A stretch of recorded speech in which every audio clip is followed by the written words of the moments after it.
area, welcome to Talk Back, representing your issues, your voices, your words, and your concerns, looking at local art and politics in your neighborhood. And here's your hosts, Anthony and Michelle. We want to welcome you all to Talk Back. That's right. Bienvenidos to our very first show. This is the very first show of the Bay Area's new talk show. We cover everything: art, culture, entertainment, sports, fashion, all the juice that you want to hear about politics, happening in the Bay Area. That's right, all everything. in the Bay Area. And our show is not like most shows. It's most different in the sense that we got the word on the street and we really want people out there to talk back. And we do that by reaching out to people and having some great killer guests that are here with us in the studio. And today we've got someone super exciting. I think you know a little bit about him. That's right. We're going to talk about the contributions of Dr. Cornel West. That's right. We have some special guests that are going to talk to us about Cornel West's book and a lot of the things that revolve around the different faces of Cornel West and what he means to people in the community. Actor, just about everything. He's a man. He's a man of the hour. We got some great guests today that are going to help us understand better his work and his contributions to the community. We have Elnora Webb, who is actually the Dean of Humanities at Laney College. And in addition, we have Matthew Mulligan Goldstein, who is an English professor also at Laney College. So we're very excited. Now, as we said, this is not your average show, okay? We have the guests. We have the talk back from you guys on the street, but we also want the contributions. Hit us at talkbackcentral.com. Send us an email. We want topic discussions. Let Michelle know how fine she is. Whatever Anthony wants a date, basically. He's really what it boils down to. But anyways, we'll get to that later. You'll get to know us real well. First, let's get to the feature. Dr. Cornel West was at Laney College. Woo! Talk Back was there. Check it out.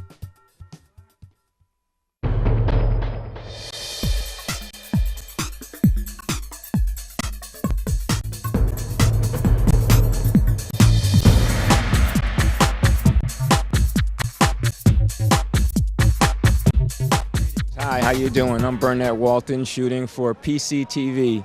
I'm here at the Calvin Simmons Theater to see a dynamic and to hear a dynamic speaker in Mr. Cornel West.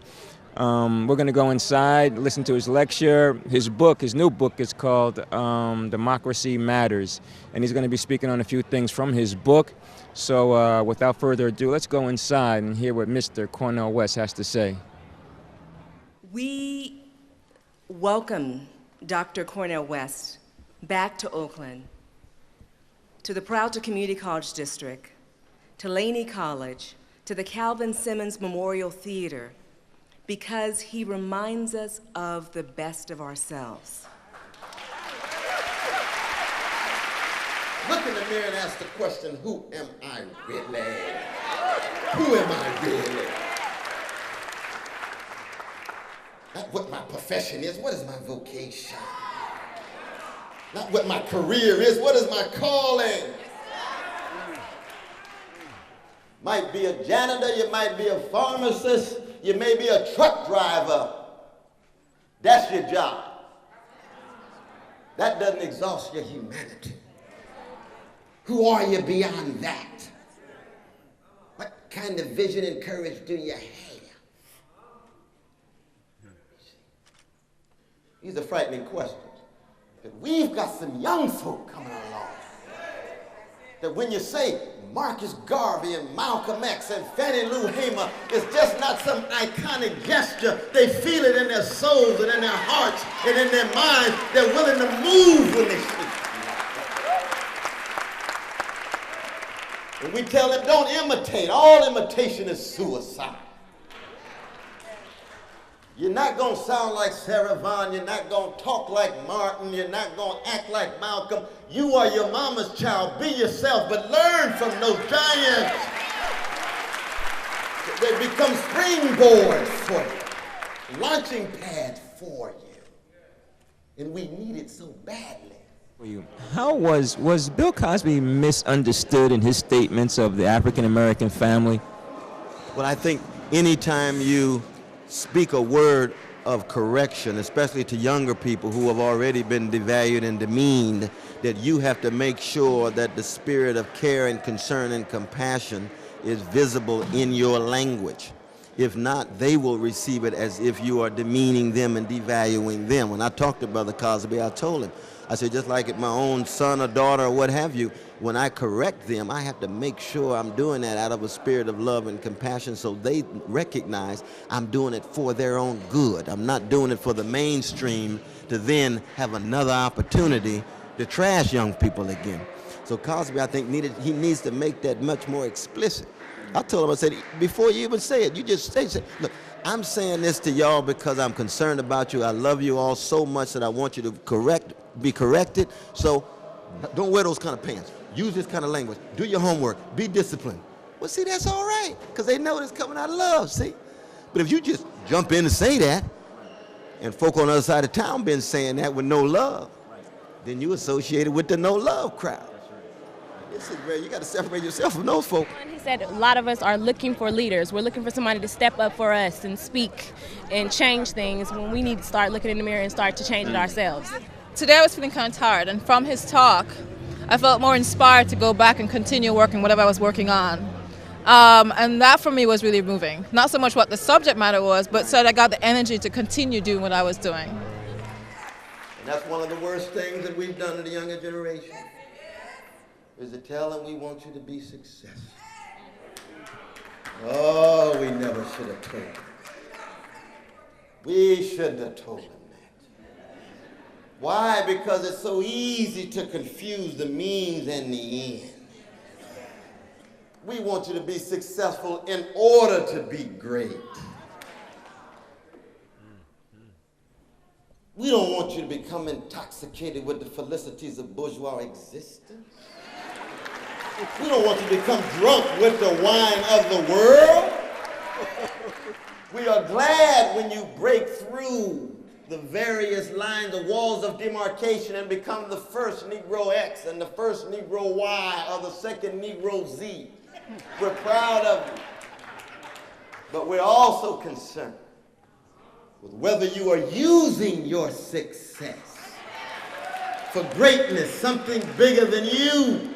Because somewhere I read, he or she is greatest among you will be your servant, will be willing to both love and struggle and sacrifice for you, will be humble enough to filter your pain in such a way that it remains more and more visible in the world and society and community. So yes, I applaud the brilliance and the achievement and accomplishment of my dear sister Condoleezza Rice. She's well educated. She's got the right credentials. She's articulate. She's well dressed.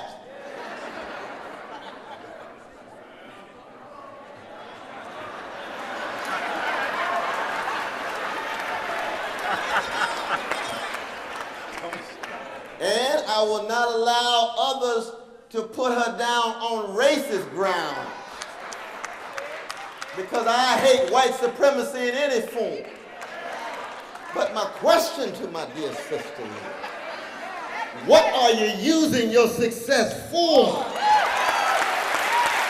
What are you using it for? What is it in service of? Why are you so comfortable around the table of the imperial elites of the American empire when they're responsible for prison industrial complexes connected to poor slices of chocolate cities that are disproportionately targeting young, poor, black and brown youth as if they're just cannon fodder for cheap labor? Where is your voice on that front? Where's your voice? Yeah. I'm juiced. I'm fired up. This is Burnett Walton again coming at you. That was really, really inspiring to me. And I know a lot of people out here were just as inspired as I was to hear this dynamic speaker. We who believe in freedom cannot rest. We who believe in freedom cannot rest until it comes. To me, young people confess they have the courage where we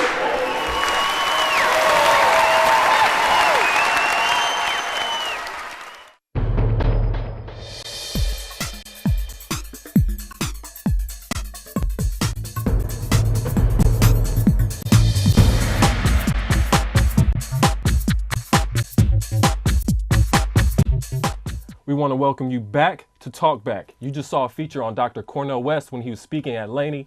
There's so many facets to Mr. West: activist, philosopher, actor. Today we have some special guests, and we're going to discuss his latest book, Democracy Matters. That's right. We do actually have the privilege of having some wonderful guests with us here today, and we will be discussing Cornel West's book, Democracy Matters. And as Anthony mentioned, he's a man of many, many faces. And so, you know, to talk about him in the show probably will not get to everything, but we'll get to hopefully the best of the best. So let me introduce here our first guest, Matthew Mulligan Goldstein. You are a professor of English here at Laney College. That's right. Thanks for having me, Michelle. Happy to be here. Thanks for being Anthony. here. As well as Elnora Webb, who is the Dean of Humanities, as well as Social Sciences, as well as Language Arts. Language Arts. Yeah, it all together. Thank Great you job. so much, Michelle. It's a pleasure to be here with you, Dr. Goldstein, as well as Anthony. Thank you. Pleasure. So we do have a lot to go over today, but real briefly, I just wanted to kind of throw out a question here. And after watching Cornel West speak, I'm very juiced to talk about a lot of different things, but very quickly, he's definitely an academic. He's also an entertainer. And so now we start this dialogue of like, you know, an entertaining academic that's vital to our youth. But on the academic side, he talks about early on in his book some of these 3 dogmas that are plaguing our nation. And those 3 dogmas being free market fundamentalism, as well as aggressive militarism, and thirdly, we look at escalating authoritarianism. A lot of isms, I'm sorry, but very, very important. So I'm really interested to hear what you guys have to say about those dogmas. Yeah, well, there's quite a bit to say, as you just indicated, Michelle. I would say the key thing is that what he's done is drawn our attention to some real aspects of our society that limits choice, that impedes individuals from really actualizing their ability to make a difference, a positive difference in their own lives, in the community's lives, in society at large. Whether we're talking about militarism, to focus our whole economy, our infrastructure on the whole notion of war, negates the possibility of individuals to really be active participants, especially those who don't agree with the war.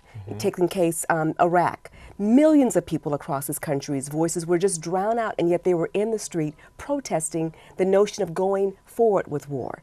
They were not even present in the media.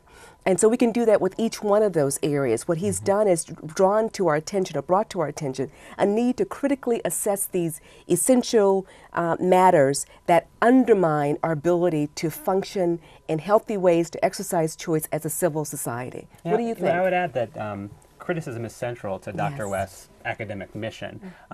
And, you know, Michelle, you're right that he deals with these huge concepts, these isms, as you say. But we shouldn't be scared off from Dr. West's work by his use of large academic words. In fact, he's quite accessible. One of the things that makes him such an asset, not only to the academy, but to our culture at large, is that he is quite accessible. And one of the marvelous things you'll see him do is take a complex term like expanding militarism in our country, and then gloss it in a really accessible, easy to understand way. I like it when I was reading his book, a lot of great terms like gangsterization of America, soul murder. This stuff speaks to me, not, I mean, a lot of this other stuff, it takes a little bit more time to process, and he's so engaging and entertaining that this for me is a great way to, you know, reach out to youth who is most importantly needs to hear these messages and start that dialogue, that critique.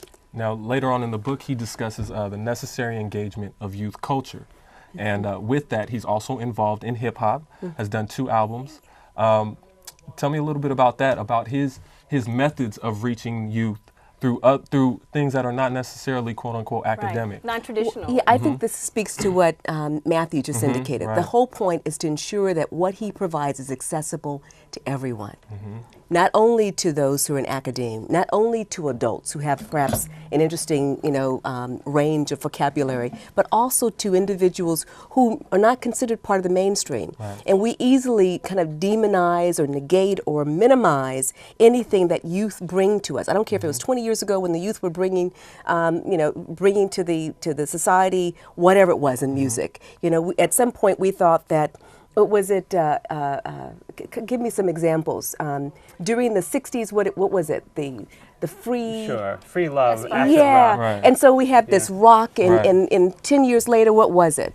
It was disco. 10 years later, it was something else. And the elders believed, this is problematic. It's going to create some issues. Every decade. Yeah, every decade. It doesn't really matter. And so what he's saying is we easily negate one another. I don't care, we call it ageism, racism, whatever it happens to be. Right. What we need to do is start kind of embracing all of us. And he wants to make certain that his message, independent of whether you agree with it or not, is accessible to those so that they can critically assess it and decide whether they want to agree with it. And in the process, they think more broadly about issues, not just in terms of just a whole military apparatus or politics or economic, apparatus, but everything. Right. And the hip hop is really a framework. It's a very extraordinary framework that speaks to people who are not just in the movement of hip hop, if you will. We have some sisters here at Laney College teaching anthropology from hip hop's perspective, teaching African American studies from hip hop's perspective. We'll have this brother from UC Santa Cruz coming in the summer and the fall teaching philosophy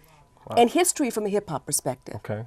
So it's making accessible. Right. I think West, in his book, he says it's rap is the CNN for young people. Yes. But it's true. It kind of is Definitely. true. He's very persuasive in that way. And we're very lucky to have him here to be speaking on And those rap topics. has been around for, over 30 years? Yeah, I grew up in rap. Right. But We he talks didn't a little call bit it rap about then. But it's true. That's a very good point. It was not called rap then. I think more people now know more about rap on a very commercial, mainstream way. Yes. Another thing he talks about, rap back then, not the same as rap not right the now. same. Martin Luther King, Bling Bling, not Yes. the same thing. No, It's a little bit different. It's a little So- different. It's But true. there's some underpinnings that are comparable. That's right. Well, one thing I just add about Dr. West's efforts at hip hop, we should be careful not to compare the CDs he's made to the CDs of Nas or That's a Jay-Z, good point. the That's a latest good point. hip-hop artists. And he's very careful to distinguish his own work in music from current hip-hop artists. He's making a very deliberate effort to sort of paraphrase what Anthony was saying a moment ago, to make a bridge to a younger generation. But in his own albums, he's experimenting with spoken word in forms that were pioneered by people like the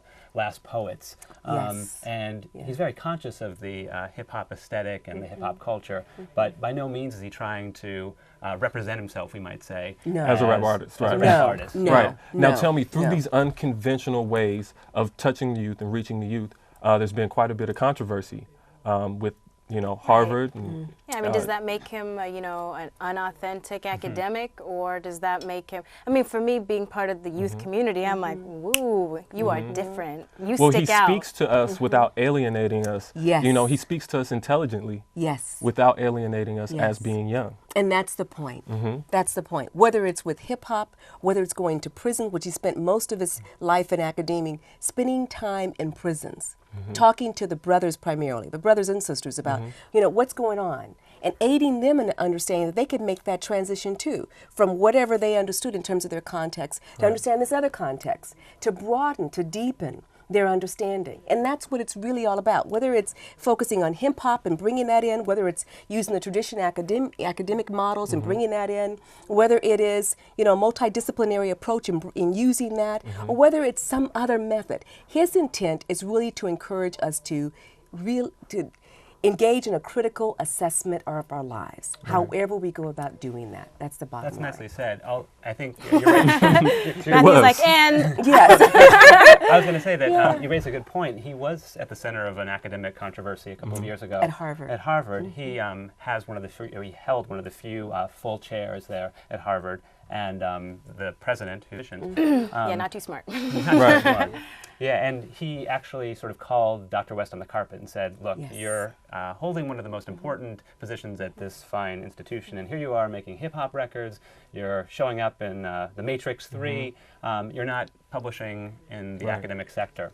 And You're supporting Al Sharpton, that's right. et cetera, et cetera. Right. exactly, he headed up Reverend Sharpton's 2000 campaign. So that's all to say that President Summers was particularly, tone deaf, you might say, to the kind of multidisciplinary work that Cornel West was doing.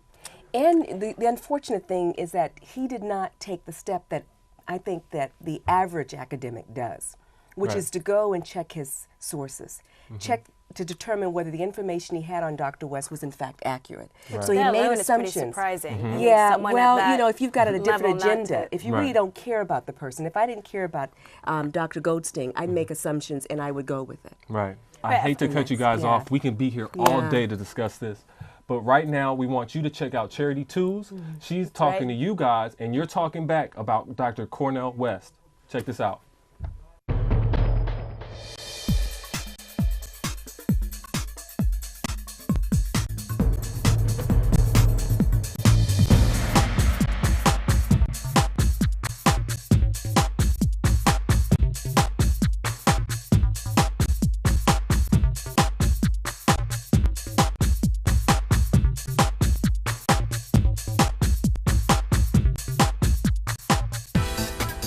Thanks, Anthony and Michelle. This is Charity Twos. I'm on the streets in Lakeshore, and we're asking people what they think and know about Cornel West. Come on. Do you know anything about Cornel West? No, never heard of it. Cornel West? Yes, professor, Harvard, Princeton. He's an intellectual black man who talks about some of the issues that are not brought out in the basic mainstream media, mainstream universities. I've read several books by Cornel West. He's a powerful activist in both the African American communities and other ethnic sort of quote-unquote minorities in this country. And what do you think about Cornel West? No. No. No, nothing at all. Okay, thank you. Sorry. He's African American, a really nice person, and he's a writer, I guess. Yeah, that's all. Thank you. Wrote a book called Democracy Matters. What do you think about it? I haven't read it. I've read the reviews. I've seen him on public television, and I like what he has to say. Cornel West is an incredible thinker, forward-thinking, brilliant mind of our time. I don't know. Cornel West. He's very powerful. I think he speaks his mind. He's a truth teller, and anytime there's a black truth teller, a lot of times they get made out to be like Malcolm X, like they get demonized by the U.S., by whoever, the government, whoever's threatened by him. But I think he's just an intellectual black man, important for our country. And has opened the eyes and ears of a lot of people here and overseas, just knowing the strifes of the people in the inner cities and really the suburbs, because there's a lot going on that people don't talk about and the government doesn't talk about. And, there's a lot of truth to what he has to say. What do you think is relevant about his politics, particularly for the East Bay and the East Bay community?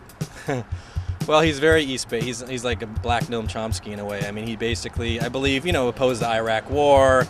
Talks the way it is about our government and education and politics, and I guess people would consider him a leftist. So yeah, he fits into a lot of the thinking of the East Bay for sure. I was gonna say he's probably not well liked in Oklahoma. You know what I mean? Right. Hey, thanks for joining me, Charity Twos on the Streets, and back to the studio.